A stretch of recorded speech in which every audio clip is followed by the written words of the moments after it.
Okay, welcome to a piece by Jessica Clark, or Jess Clark, actually, from The Guardian. And she talks about the UK bank overdrafts, and it's regarding a lady called Laura. And she was struggling with a debt of, £30,000, with £9,000 of that in overdrafts, and struggling to make ends meet. But she went out looking for a solution and eventually received a £8,000 payout from a high street bank. Now, this 30-year-old had been living on her overdraft for over 10 years and with other debts, and she had credit cards and high cost loans, and they spiraled during sort of a very sort of poor relationship. But the fact is, all of her salary was going on debt payments, and it wasn't even reducing it. It was just interest, interest, and interest. That's what she said.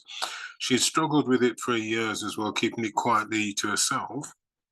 And over the last 12 months, when everybody's been impacted by the cost of living, the interest rates and bills going up, she got to a point where she couldn't sort of, we would say, borrow from Freddy to sort of pay Banksy anymore, because all the salary was going on debt payments and it wasn't even going down. It was just interest, interest, and interest.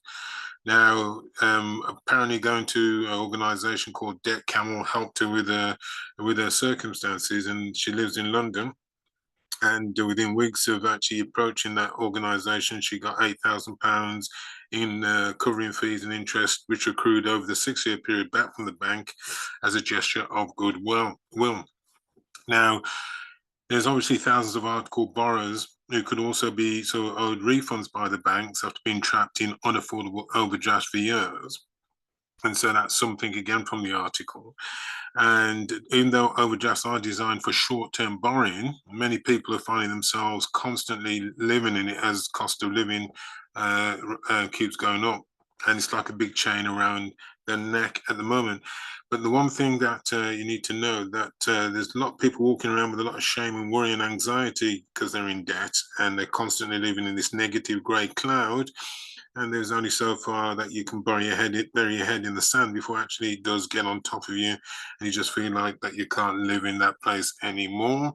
So what happens? She tried to speak to a bank to get the interest frozen, sold a car to reduce the debt from 30,000 to 2,600, hopes to be debt free before the year's out. But again, if you're struggling to get out of your overdraft each month, that's obviously definitely a sign of financial difficulty. So the big thing is here, just a few things to note, that how to get fees refunded. Banks do have a responsibility to make sure they don't approve or extend overdraft for customers in financial difficulty.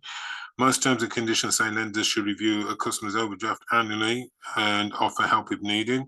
So, for example, gambling transactions, debts with other lenders, or bouncing direct debits or standing orders could signal that a customer is in financial distress.